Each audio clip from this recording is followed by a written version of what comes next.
The following program contains the opinions of the host, guests, and call-in participants. These do not necessarily represent the views of this show's distributors or sponsors. This program may contain obscene, profane, or otherwise objectionable language. Viewer discretion is advised.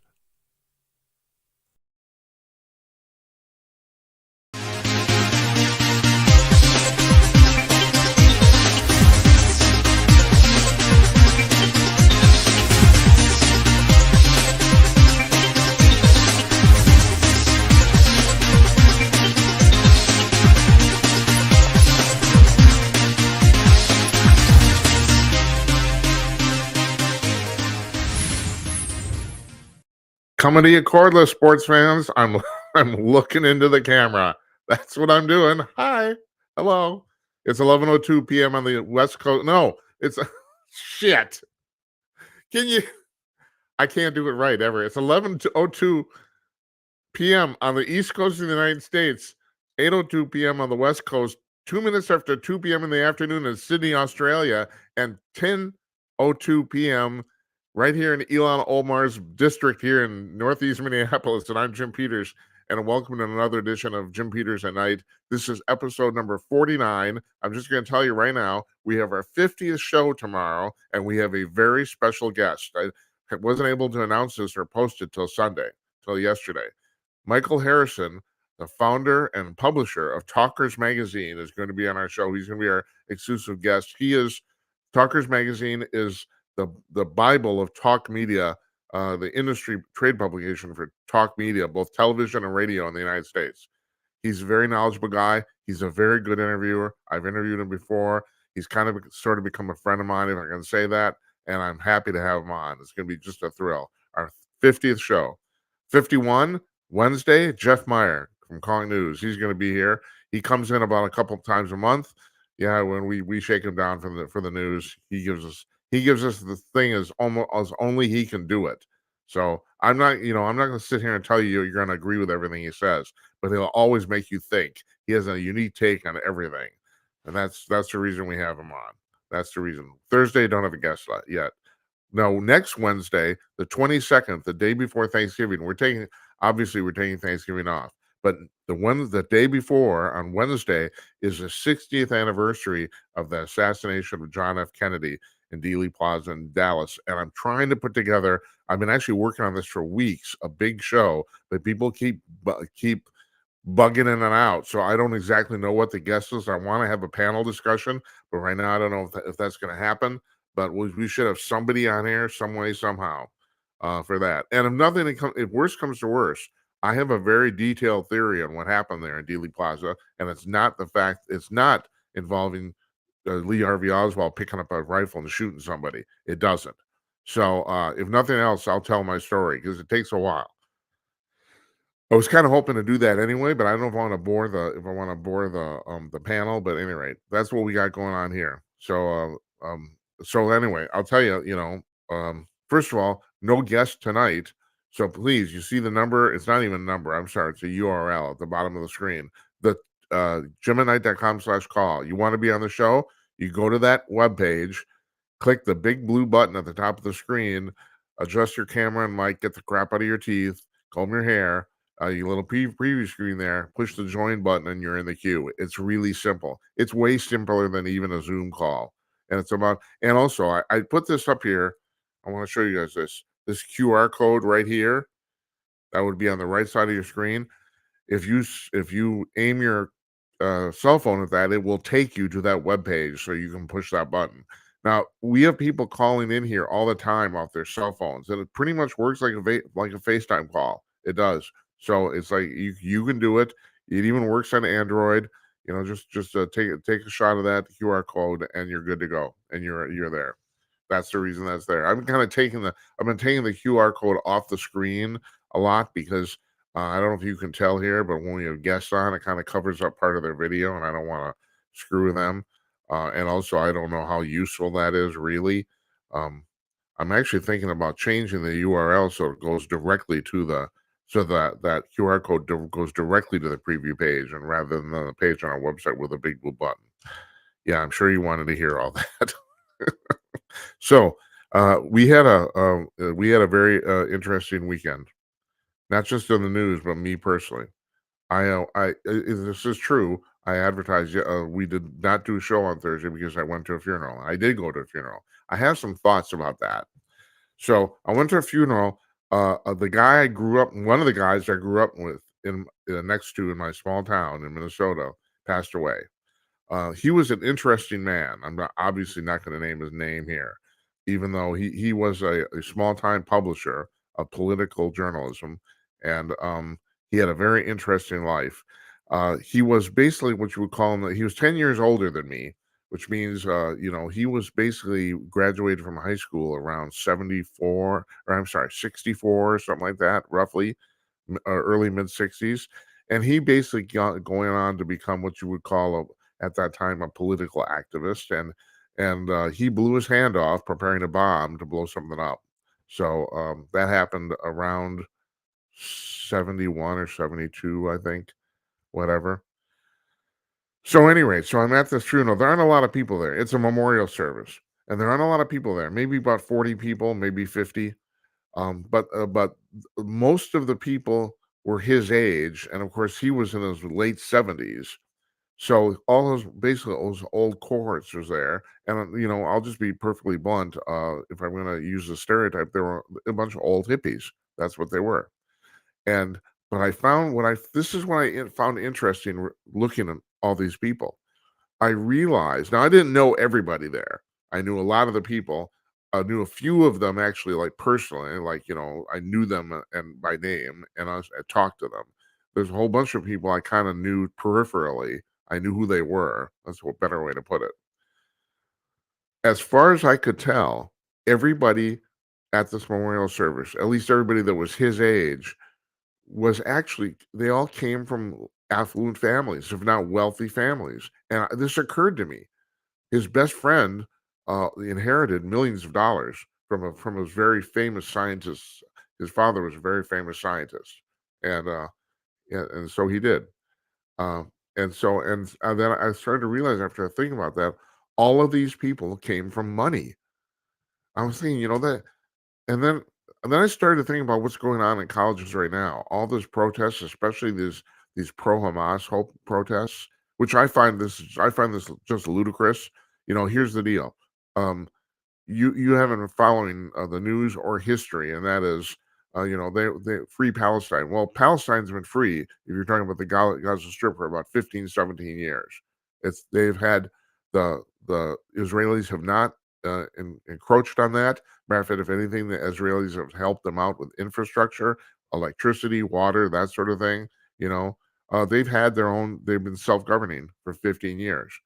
And you'll notice, basically, if I can put this kindly, nothing happened in the terms that the Hamas government was elected by the Palestinians in 2006, I think it was.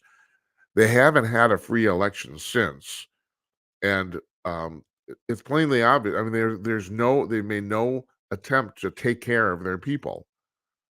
It's squalor essentially, and the Hamas has not created any infrastructure at all. And the little they've had, they've actually dismantled for the war effort, which has been planning for years, and it's obvious now. I mean, Hamas has been very, very plain about this. Their goal is to wipe not just Israel, but all Jews off the map. This entire little country, if you want to call it that, I mean, they aren't officially recognized, but they are essentially this entire tiny little country exists to kill Jewish people. That's their goal. They don't really care about having any sort of like life outside of that. The majority, it appears the majority of the Palestinians are with them on this, not all of them. Yeah, and they're not, I mean, you're never going to find that many people that crazy, but and so I'm looking at the stuff going on in college campuses, and I'm thinking the same thing. Oh my God, all of these kids and their kids who are doing all this protesting are basically come from affluent families. They don't know better. Now, I saw something on I think was it Fox News or something where they sent, and I don't know, and I hate to say it, I think it was probably Jesse Waters' show where he sent his Man on the Street Johnny out to the protests, and Johnny interviewed some of these kids, and it was astonishing how little they knew even about the basic facts of what was going on there. Basically, as far as they could tell, these kids were protesting because people on TikTok told them to. Now, I've gone on about my feelings on TikTok. I mean, I think it should be eradicated from the face of the earth. Of course, I think that about Twitter too. But the thing is, the difference with TikTok is owned by a subsidiary of the Chinese Communist Party for all practical purposes. It's a standalone company, but all Chinese companies do have to bow down and kneel to the Chinese Communist Party. That's the only way you can do business over there. So basically, the party either directly or indirectly controls what people see on TikTok and what the data that TikTok takes in. And it's amazing how many of these kids, for lack of a better term, get their information solely from that and nothing else.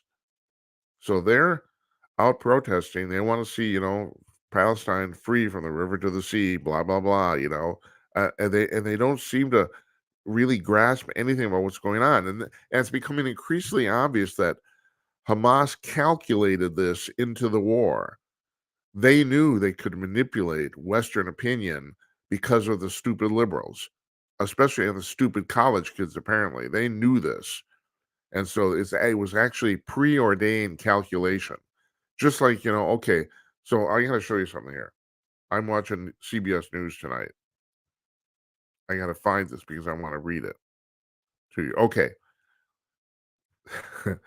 CBS News and Norah O'Donnell, they ran a chyron on the bottom of the screen. This was the story about this story. And the chyron said, Gaza's largest hospital caught in crossfire. Now, it's been brought up that the IDF, the Israeli Defense Force, has finally uncovered the secret hideaway headquarters of Hamas underneath Gaza's largest hospital. There's, they do this on purpose too, because there's only first of all, they don't care about their people, because there's only two ways to look at this. Either you're going to bomb the hospital and kill a bunch of civilians, and then Hamas points and says, oh my God, look at all the civilians they killed. Never mind all the 1,300 people they brutally tortured and murdered on October 7th through 11th. Never mind that. And if Israel does not bomb the hospital, well, then Hamas lives with impunity to plan another day, in which, like I said, they've already declared, this is not my words, theirs, that their goal is to kill every Jewish person on the planet. So what do? They're running this. This is a calculated campaign they're running to make certain that the Jewish people, and especially the Jewish military, look as bad as possible. That's what's going on there. Now, yeah, you may disagree with me on that. Polite people here can disagree on what exactly this war is about, but that doesn't change the fact that, like I said, the vast majority of the college kids who are protesting this, basically, well, the question is, and I put this in the description for tonight's show, and that is, can you say unemployment? Almost all these kids, they're basically unemployed. I don't even think they go to class, let alone have a job. Their job has become protesting, and they protest everywhere. And the colleges put up with this. They're not learning anything. So there's a double whammy here. Once again, it's a double whammy. There's a two-edged sword here. On the one hand, they don't know enough to know what to protest intelligently. They don't. And secondly, they're not getting an education on top of that. So, like, what do you know? This does not look good for the country, folks. Do I have to say this? Do I have to bring this up? God, I don't know. So, meanwhile, what else happened this weekend? And that is David Axelrod in particular, and a bunch of Democrats in general, are basically urging Biden to get out of the presidential race. Now, this is really interesting because it's plainly obvious now that the Democratic machine wants him out, and they've started the machinations to do that. the really interesting thing is, I don't necessarily trust this because they've not only have this happened to every president, but it happened to Trump in particular, and a lot of it turned out not to be true. And so, because of that, I don't want to assume this is true of Biden too. But it's been reported that privately to his staff, Joe Biden called David Axelrod a prick this weekend for talking about this stuff. Um, but somebody on their side has to do it. I mean, his reelection chances are looking more dismal every day. And I talked about the cheating before. I'm what you call an election denier. I do think they cheated the 2020 election. Well, we know they cheated, like, quote unquote, legally, which I use the term rigged to differentiate that. For example, about the fact with the changing the election laws ostensibly because of COVID, in at least a dozen instances, probably about 17, it went against the state constitutions that where they changed them. So I mean, all you have a bunch of election results that were basically invalid, but no one bothered to point that out or take them to court or whatever. But I've also pointed out the fact too here that there's good evidence that the Republicans cheated in 2000, 2004. I mean, this has been going on regularly, and it's pretty much accepted by historians now that the Democrats are actually not the Democrats, specifically Joseph Kennedy, John F. Kennedy's father, cheated the 1960 election to get him elected president, which is still to this day one of the closest elections in American history. And I ran into something here today preparing for the show. I ran into a video that I bookmarked quite a while ago. Well, it was the videos from January of this year. And I'm going to play it because it has to, I was talking about, okay, so how did Joseph Kennedy specifically do that in 1960? He paid off the people in Cook County. Cook County is Chicago. That one county, and their election was so close that one county flipped Illinois, and flipping Illinois flipped the entire electoral college for Kennedy. So this is how close elections can be stolen. One single county made the difference in the entire election results. It made the difference between Nixon becoming president and John F. Kennedy becoming president. Of course, ostensibly, John F. Kennedy won, but like I said, I mean, this is pretty much an accepted fact now. I don't know I'm not a historian, so I haven't gone through this at all, but supposedly, it's generally agreed from historians that this happened. And it's also a good example about the fact, and I've talked about this many times before. It's hard. It would be hard to cheat a federal presidential election if it isn't close. But if it's close, oh yeah, you could do it. Yeah, no problem, actually.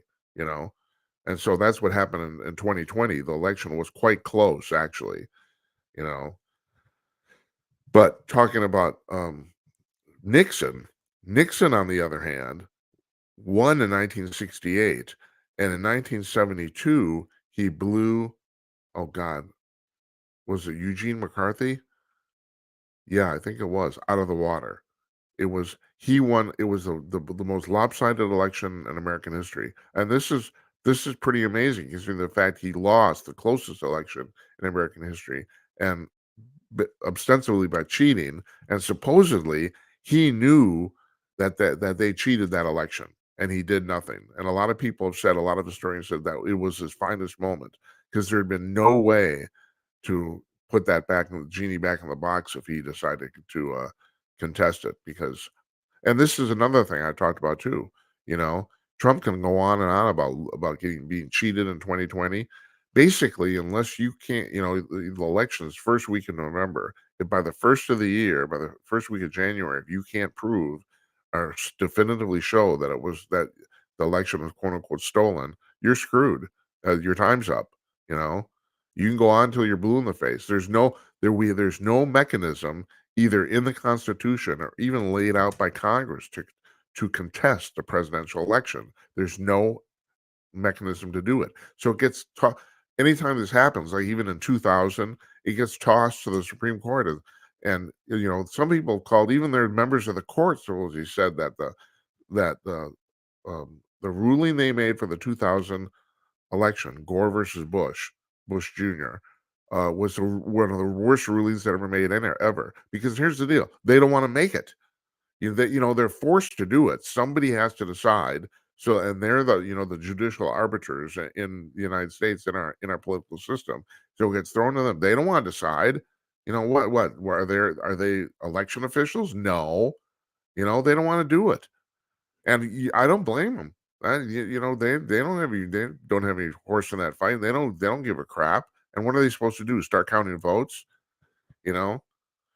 And so there are people on both sides who are really pissed off about that. And supposedly there are people within the court itself, the justices themselves, were really pissed off about it. They were arguing. It's like, Jesus, what do you do? And here's the other thing about that election too, 2000 Gore. Like, I'm just going to say it straight out. Al Gore's a moron. And here's the reason he's a moron. First of all, he ran an awful campaign. There should be some competence in your campaigning if you know what the hell you're doing. It's the same with Hillary Clinton.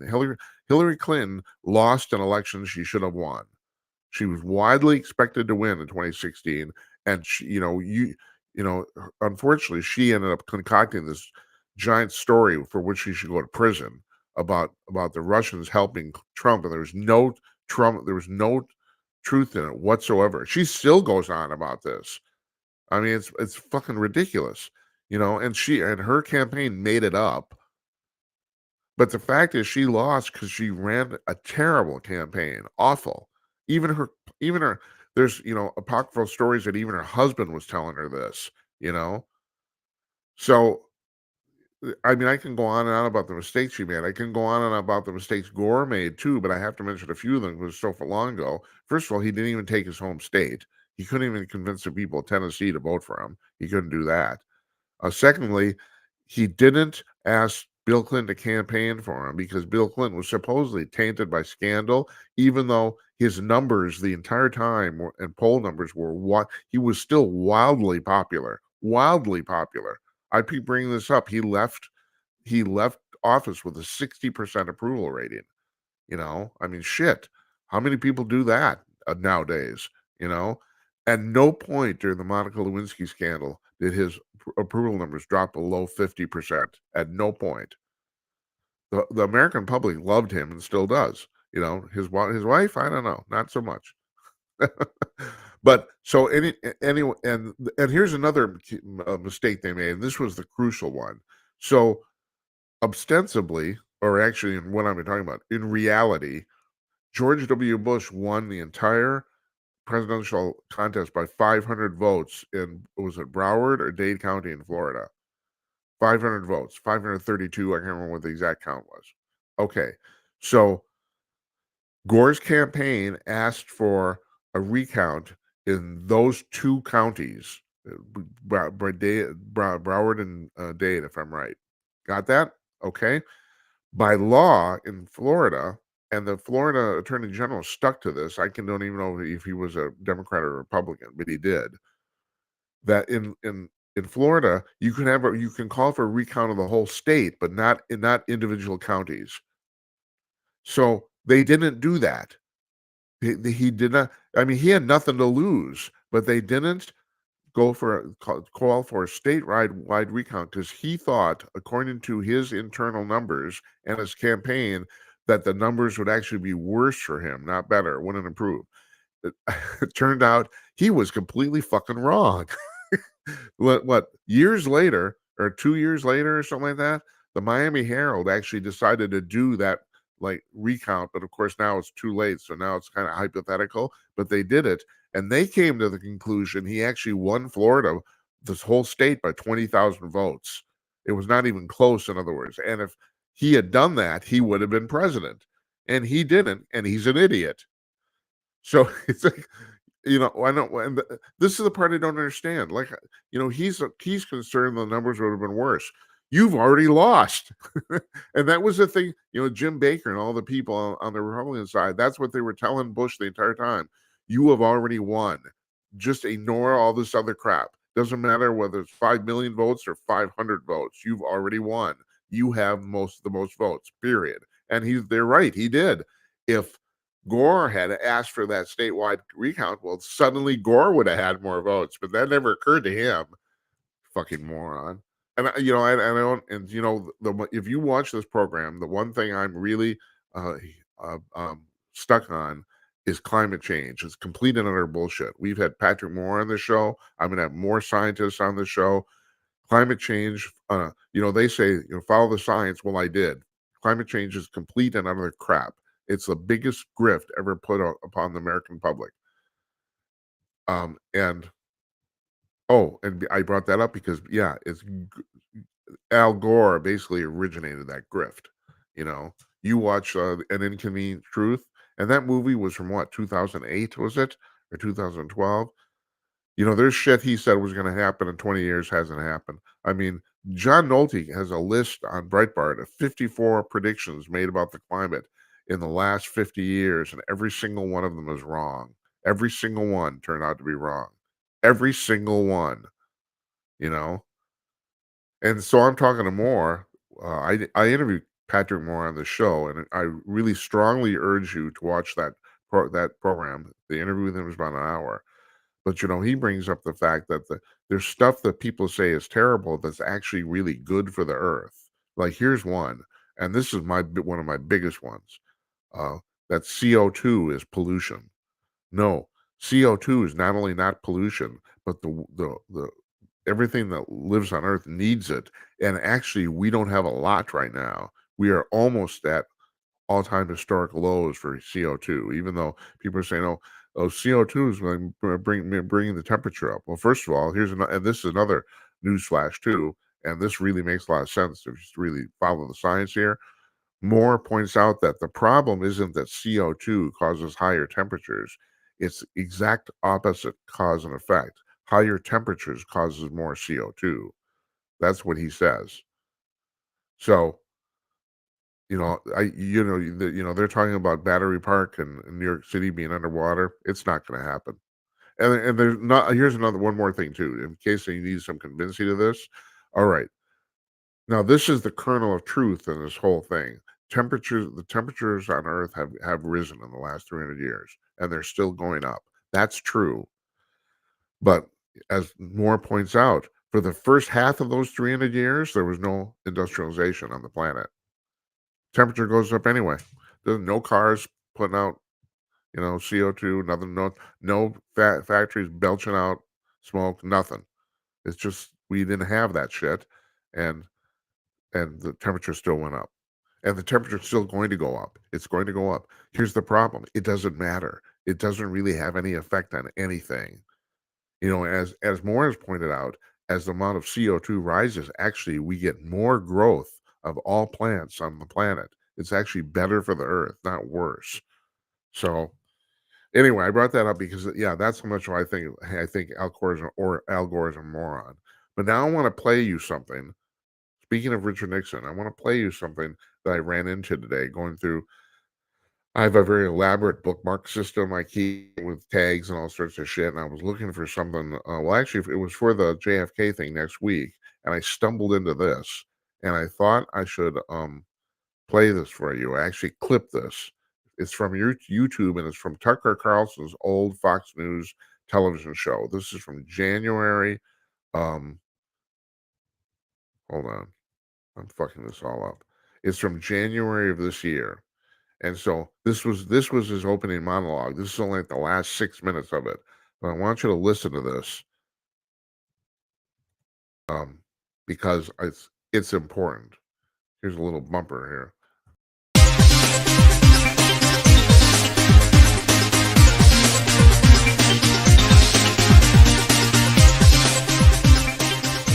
So if you really want to understand how the American government actually works at the highest levels, and if you want to know why they don't teach history anymore, one thing you should know is that the most popular president in American history was Richard Nixon.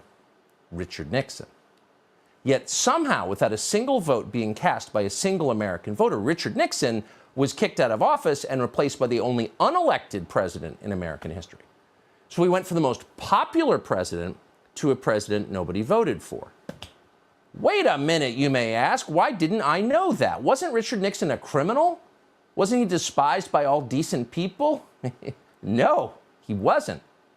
In fact, if any president could claim to be the people's choice, it was Richard Nixon. Richard Nixon was reelected in 1972 by the largest margin of the popular vote ever recorded before or since.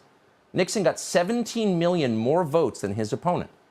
Less than 2 years later, he was gone. He was forced to resign. And in his place, an obedient servant of the federal agencies called Gerald Ford took over the White House. How did that happen? Well, it's a long story, but here are the highlights, and they tell you a lot. Richard Nixon believed that elements in the federal bureaucracy were working to undermine the American system of government, and had been doing that for a long time. He often said that. He was absolutely right. On June 23, 1972, Nixon met with the then CIA director Richard Helms at the White House. During the conversation, which thankfully was tape recorded, Nixon suggested he knew, quote, who shot John, meaning President John F. Kennedy. Nixon further implied that the CIA was directly involved in Kennedy's assassination, which we now know it was. Helms's telling response? Total silence. But for Nixon, it didn't matter because it was already over.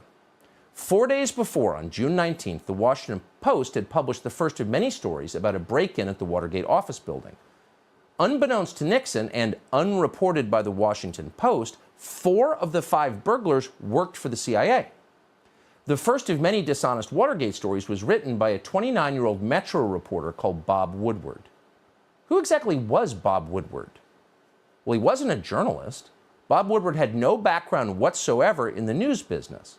Instead, Bob Woodward came directly from the classified areas of the federal government.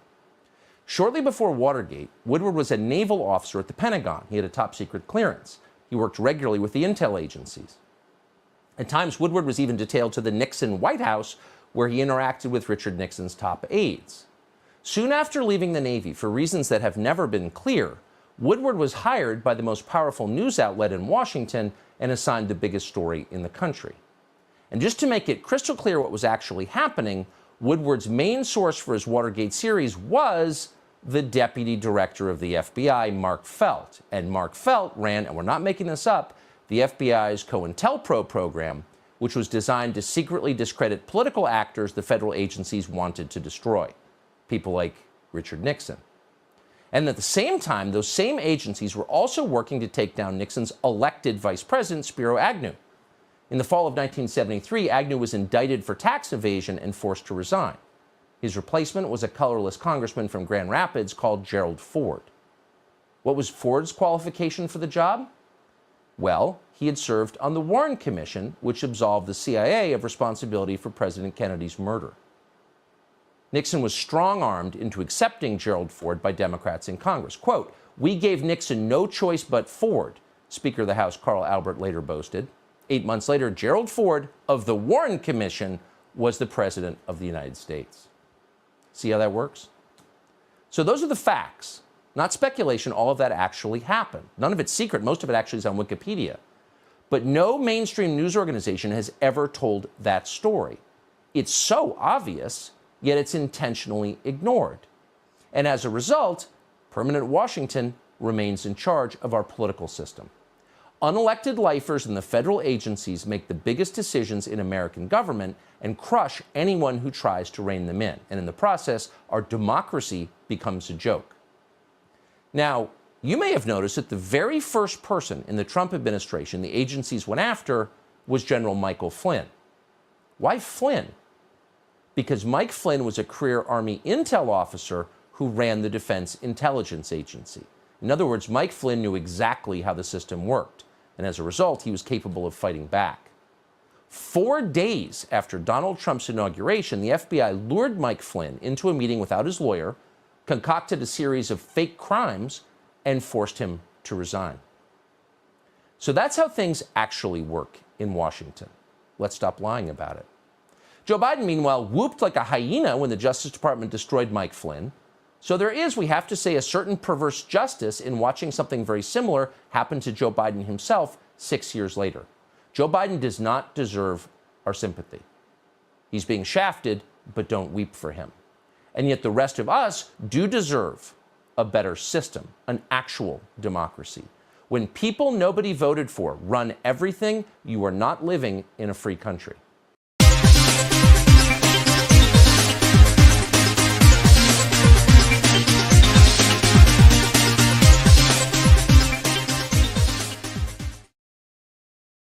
Now it bears repeating, that clip is from January of this year. It isn't recent. And of course, Tucker Carlson is no longer on Fox News even.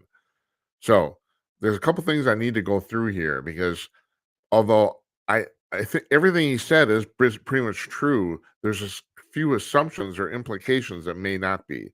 The one is actually about the Watergate break-in itself. Now, he's right about the fact that 4 of the 5 guys who broke into the Watergate were CIA agents. That's actually true. It's also true, and it's pretty much verified by history now that Nixon did not know about the break-in ahead of time. I mean, historically, Nixon's crime here was covering up the break-in. He did not know about it. I've said this before. If Nixon had gone on the next day, had gone into a press conference, into the press room at the White House, said, "Look, these 5 guys from the Republican National Committee got arrested. They busted into. They were trying to. Well, actually, they were trying. What their goal was to bug the place, but they were rifling through papers, and ostensibly, if they wanted to get, they were wanted to get data." And I did not know about it, which he didn't. That's true. And he said, they're going to be prosecuting the full extent of the law. I'd like to apologize to the Democrats. La di da. We would never be talking about this. And if their goal was to bring down Nixon, they would have had to come up with another way. That actually brings me to Biden right now. And that is, they're trying to bring down Biden, but it's not working. And there's 2 reasons it's not working. First of all, he's a stubborn old jackass. And he's simply, at this point, whether he's aware of it or not, he's not taking the hint. It's like he's 80 years old and fuck those people. I'm going to die here. That's the way. There's that. And also, oh yeah, this is a good time to lose a train of thought. Yeah, great, terrific. Hold on, just wait a second. I gotta calculate. No commercial breaks here. I don't have time to think. Um, the fact that they're going. Shit. Hold on, this is going to come to me. All right, but before it comes to me, I'm going to go back to Nixon. So the thing is, these guys broke. Like I said, if Nixon had actually apologized, nobody would be talking about this. There's another thing Tucker that you have to address if you're going to talk about this topic, and that is, it's really dubious that if you're going to buy Tucker's theory and other people's theory that those 5 guys wanted to get caught so that they could get this whole thing in motion, that it was deliberate based on the actual crime, it'd be kind of tough to do that. So they were caught by a security guard named Frank Wills. I had to look the guy's name up today. I didn't know it. And of course, like a lot of people, a lot of quote unquote little people gets caught up in giant things. This basically ruined his life, but he's doing his job, and he caught them because he was a security guard at the Watergate complex, and he was, or one of them, and going through his regular rounds at night, he found 2 doors where the locks were taped open. And if I'm right, I'm not pulling this out of my butt, and because I didn't read this today, but if I'm correct, he pulled the tape off of one of the doors, and then on his second round, it was back, and that's when he decided something really fishy was going on. And so he ended up going through the building, and he caught these guys. That's what happened, and he called the police. Duh, right? Okay. So the thing is, it's tough if that is how the actual crime went down. I mean, who knows? It's like, I don't know if folks are following this. It's starting to get to the point where even some of the most basic facts we think we know about history turn out to be incorrect, especially if people don't want them to be correct. So if you're going to go by the historical account, this guy caught these guys in the act because of a fairly small detail, which that normally, I mean, he was pretty observant, and he quit his job as a security guard for the Watergate because they refused to give him a raise because he caught these guys. And basically, based from what I've read, he basically he had trouble with employment the rest of his life because of the notoriety of what he did. And they would drag him out like for anniversaries and stuff. And he played himself on the movie All the President's Men, I guess. But he died at 52 from a brain tumor in 2000. His life was not pretty after that. It's same with Monica Lewinsky. I mean, regardless of what you think of Monica or Bill Clinton or what these people did, the fact of the matter is Monica Lewinsky's life has basically been hell since that happened. She can't find any employment.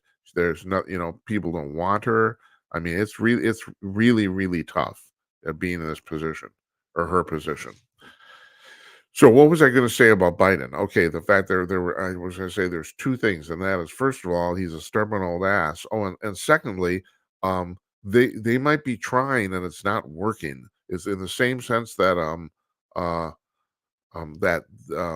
Watergate break-in was maybe not necessarily planned. These guys didn't plan to get caught. See, the thing is, if you're going to buy Tucker's argument, you kind of have to buy the fact that they planned to get caught, or that they deliberately got, they and it's hard based on the way the crime is set up, based on what we know. It's tough to kind of figure that out. But they're this is the other reason for Joe, and that is Joe has treated the permanent class in Washington extremely well. As far as anyone concerned, that's the reason everyone covers for him, is that he's done a lot of favors for a lot of people above and beyond the call of duty. That's basically his entire political life has been quid pro quo. So there's a lot of people. You got the DOJ, the FBI. There's a lot of people in these places who think they owe Joe a bone because he threw them one once. And that's the part that Axelrod is not taking into account. So I don't know, but most of the people in Washington in the swamp actually know most of this shit. But the thing is, it's going to be really interesting. I mean, I'm starting to think there's no way Biden's going to be the nominee. There's too many people trying to get him out, and they will come up with something, So the thing, yeah. So I don't know. The whole thing, the Watergate thing is very interesting because I mean, I was like 18 when that happened, so I followed that as much as an 18-year-old kid could, and I didn't have any context for any of the information, so like I didn't know shit. I'm a former liberal, I still remember. I was thinking about this afternoon. There was in the building I lived in here in Minneapolis when I first got married. There were two young women in my building right down the hall. We basically ended up befriending them, and they were.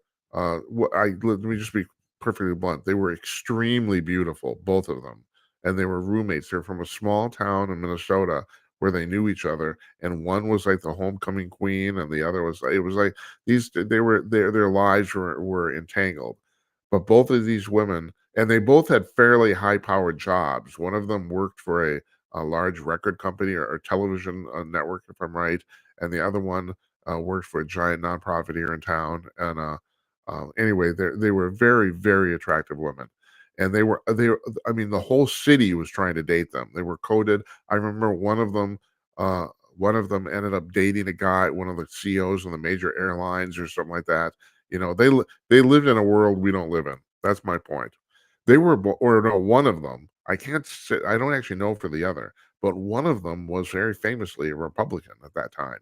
And I remember talking to her when she was moving out. I said, I don't understand this Republican thing. How could you do this? And she says, what do you mean? I said, well, they probably don't want you. I'm talking about the Republicans. And of course I was completely full of shit. And of course now the amazing thing is I realized that she answered me the same way I answer liberals now, which is basically a nondescript bullshit answer. She didn't really give me an answer. I ran into her at a Target. Like this is like 30 years later, a couple of years ago. I ran into her and I told her I still remember, that conversation we had where I said, well, why are you a Republican? And even then she tried to poo-poo me. She said, no, but no. I said, no. I'm bringing this up because I want to tell you I switched teams. I don't know. You had to be there, but why did I even bring that story up? Who knows? Who knows? Yeah, but so the thing, it was because of Nixon. So, you know, you could make an argument that what Nixon did. Oh, my point was that when I was that age, when that was happening, everyone thought this was really, really evil what he did. This thing about busting the Democratic National Committee. Now I have to tell you this too, as terms of the in terms of how he handled it, that was relatively predictable because Nixon was notoriously paranoid, completely. So I suppose if they were going to planning this crime, you could get the impression that they did it strictly to let Nixon know they did it, and that Nixon would react in a paranoid manner, which would fuck him up. And that's exactly what happened. Precisely, he ended up going about covering up the Republican, the RNC's involvement in that, and that's actually what brought him down, not the actual act itself, which, like I said, he didn't even know was going to happen. He was completely out of the loop, and I'm sure that was deliberate too. It was either deliberate from a beneficial uh, point, political uh, point of view, or from a malevolent point of view. Either way, they did not want him in the loop. So yeah, it's amazing. Every day goes by, 60 years from the JFK assassination, it's starting to look more and more like, at the very least, more than Oswald was involved. I mean, my version of the story, which I've patched together over years and years of research. And like I said, I'm what I call a meta research. I research other people's research. That's what I do. Uh, there's no real even evidence that Oswald was in the snipers at nest on the 6th floor of the Texas School Book Depository. Now the general consensus here. I shouldn't get into this because I'm going to talk about this for an hour next Wednesday. The general consensus is that, but of course I'm going to. The general consensus is that there was at least 3 shooters in the plaza, and one of them was in that sniper's nest at the Texas School Book Depository. But like I said, there's no evidence it was Oswald, and there's even quite a lot of evidence that it distinctly wasn't. And I'll tell you about that on Wednesday. The only thing is why Oswald was involved. He, even if he wasn't a shooter, he was involved in this whole thing. And he was basically set up to be the patsy. That's kind of the idea. So, but like I said, he was involved. There were 3 shooters, and there's one other thing I'm going to bring up about this right here too. Uh, if you The Zapruder film has been digitally cleaned up and reconstructed, and if I'm right, television stations don't have the rights to play unless they buy it, the actual digital reconstruction of the film. So what they did is the film is very shaky. First of all, it's 18 frames a second. It's like 60. It's 8 millimeter film. The picture's just plain fucking bad, you know. And he did have, I think I don't know if he used a tripod, but I think he used one of those single stand tripods, if I'm right. So the picture's shaky itself. On top of that, Zapruder's holding the camera, and it's the film. The original film is basically a mess, but now with digital and AI reconstruction, they have come up with a version of it that's completely smooth and completely clear. And in that version, it's completely obvious that the wound to President Kennedy's head, his skull, was shot from the front. It's completely obvious. Now there's a woman, I can't remember the woman's name. She was the chief forensics analyst for the Dallas Police Department for like 25 years. She said this years ago. She said she was 100% certain that fatal shot to his head came from the front. And this is a woman who's an expert at this. Anyway, we're going to talk more about that on Wednesday. And now I just lost my notes. Holy shit! God damn! How the hell does this happen? I can't retrieve them. One moment.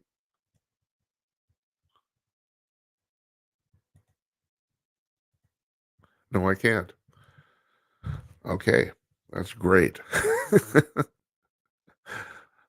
So, what else was I going to talk about? Let's see if I can remember. That's terrible. Why do you even watch this?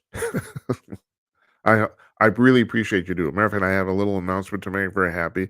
It's like we're going to bust 900 followers on Rumble in the next like 24 hours. I think I checked, we're at 889, I think, or something like that. And I really appreciate it. Thank you. I mean, we're doing our 50th show tomorrow, and so far so good. You know, the numbers have been good. I have to say, it's still. Oh, by the way, seriously, like I just lost my notes. Uh, call me up. Go to jimatnight.com/call. Push the big blue button. We'll talk. Um, the numbers for watching the show live are not particularly good, but on demand afterwards, archived, yeah, they've been quite good. So I really appreciate that a lot. And it doesn't help that we have some decent guests on here too, doesn't?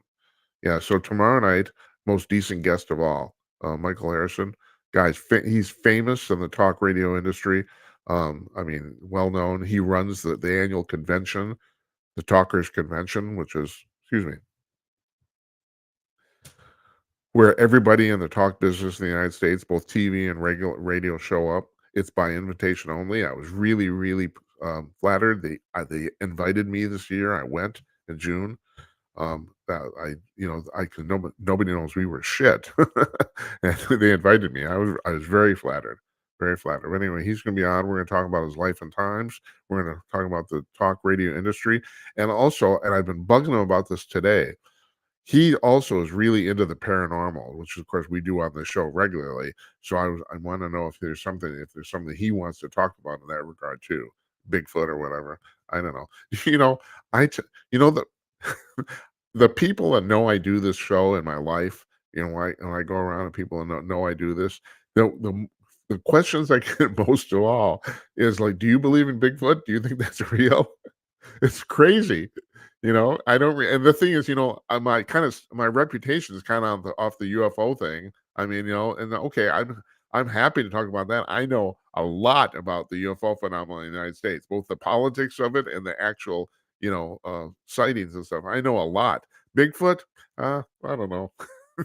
Larry Newman comes on, we do a Bigfoot panel, so I guess here's the deal. I'm leaning toward the fact that Bigfoot's real. And this is a lot on Larry because Larry said, and Larry, he got the Bigfoot Field Research Organization. He got on as an investigator, mostly because he was formerly a police investigator, so he knows the procedures. But he told, he said on the show before, he joined the Field Research Organization as a skeptic. He did not believe in Bigfoot, but he said he saw Bigfoot and actually watched Bigfoot for an hour through an infrared camera in the dead of night at some woods somewhere that was in the pitch dark. But he saw them through the infrared. He said it was a family of Bigfoot, Mama, Papa, and a little one, and he watched them for an hour. And he said that convinced him that Bigfoot's real.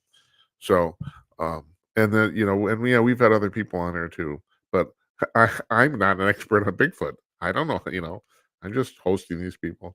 Like, come on. All right, so I'm going to wrap this up. I had more to talk about. I did. It's probably going to have to wait till tomorrow. Although we'll have a nice interview with. We're pre-taping the interview with Michael Harrison. Nobody on the East Coast wants to do this 11:30 at night. I don't blame them, but still, it's I don't know. I like doing the interviews live. Now on Wednesday, Jeff Meyer's coming on. Jeff Meyer is here in Minneapolis. He's coming on live, so it's 10:30 for him. But he's willing to do that. And that's kind of cool. I like that. That's kind of fun. So, and of course, we have other, David Strom is also here in Minneapolis too, even though he works for Hot Air, which is like a national publication. And yeah, so whatever. Thanks for watching, everybody. I really appreciate it. Yeah, tune in tomorrow, 50th show. 50th show, Michael Harrison is our guest. Wednesday, 51st show, Jeff Meyer from Calling News. So I want to thank you guys for watching. Really, the numbers have been wonderful and very encouraging. I really appreciate it. If you're asking me when are we going to start running commercials, I'm going to put it off as long as possible. I am. So good night, Esperanza. Good night, Uncle Donnie, and good night to you, wherever you are. I'll see you tomorrow.